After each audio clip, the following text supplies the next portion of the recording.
What's up, folks? Aaron here. Got kind of a rocky vibe going on with my gear today, which is cool. Yeah, just finished my week 3 training long run, and surprise, I'm outside. There's snow on the ground, but you know what? It's 45 degrees or so, and snow's melting, which makes it a little slushy. I'm gonna hit the patches that haven't quite melted yet, but anyway, 45 degrees and sunny is more than enough for me to be like, okay, we are running outside today. So outside it is, and that's week 3 training pretty much done. Yeah, so I want to contribute to World Vision, bringing clean water to villages around the world that need it. Link will be in the description below. So that's cool. Training is going well, and I'm always happy when I get the chance to run outside in the winter, because I pretty much spend my whole week inside on a treadmill because it's still like 15 degrees in the morning, and homeboy ain't running in that. But other cool things. Last week, I realized there was no vlog last week, but did something pretty cool. Adventure Girl and I were off on another Civil Air Patrol search and rescue exercise. Something a little different than usual. Normally for these things, they put us up in what I jokingly refer to as Air Force approved accommodations, which is to say a hotel or some cabins, you know, somewhere with a bed and a coffee maker is kind of the bottom line.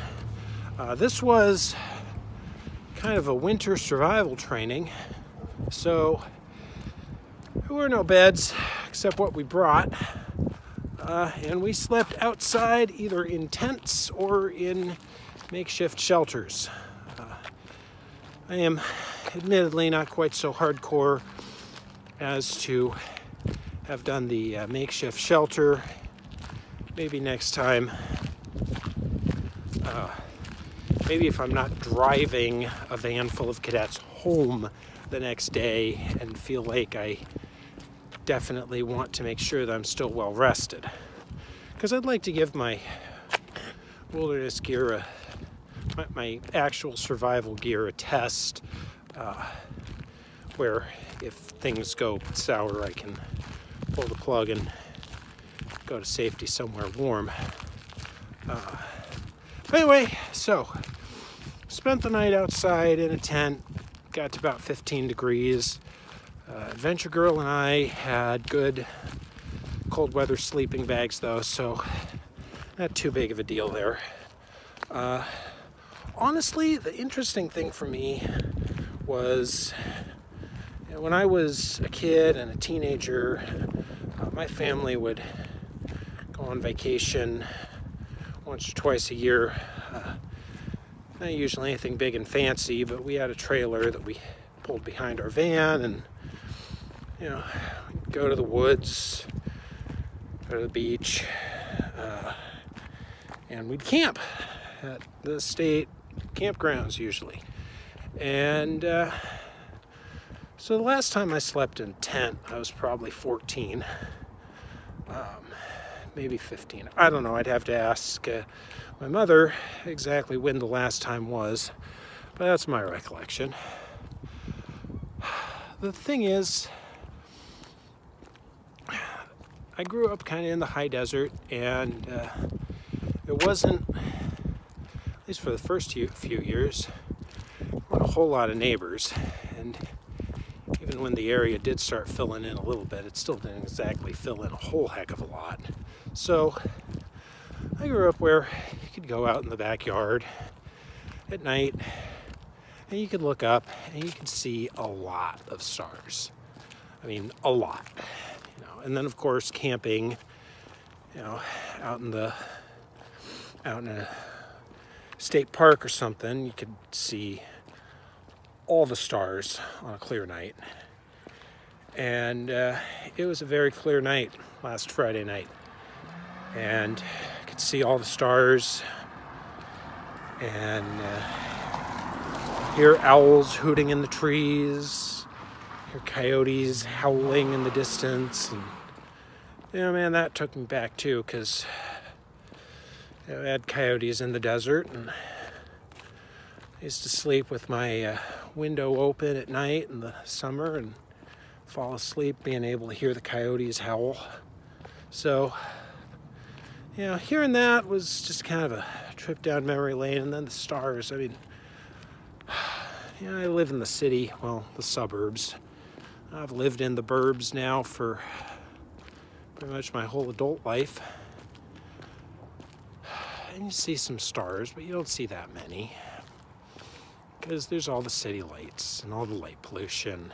And, you know, I just forgot how much I missed it. Because I'm looking up at those stars and I'm going, man, I miss this. I don't know if I miss it enough to want to move out into the country again. You know, but at least camping, I don't know. Another goal for when we're debt-free, I think. Have a cabin or some kind of thing for camping, because I miss it. So anyway, so that was kind of a trip down memory lane. The rest of the Star X went well. Saturday was, you know, training. I got up in the air, didn't throw up this time, so that's always a plus. Yeah, it's a good day. Like they used to say, you know, good day, no Maydays, everybody's good. So learning was accomplished, and that was the important part too. All right, so I think that's about all I got for today. Run's done, so headed back to the barn and a cold beer with my name on it. And yeah, should be blog and YouTube should be getting back into full swing this week. Posted a couple things last week, and trying to get back to a normal cadence this week. I'm not going to worry too much about the buffer for right now.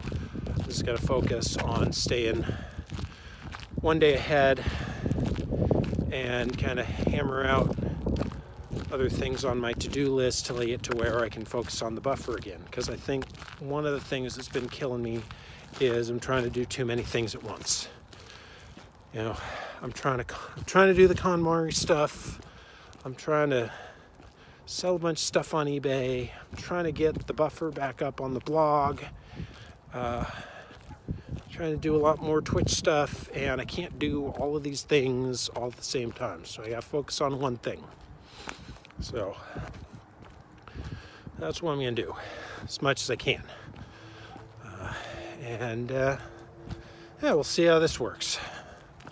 You know, it's always an experiment.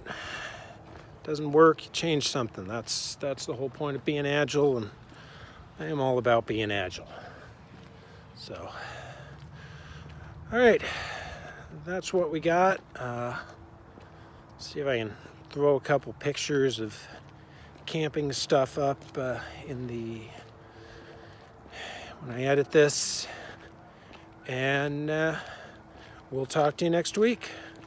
So until then, remember, keep your knees in the breeze and the shiny side up. Bye, folks.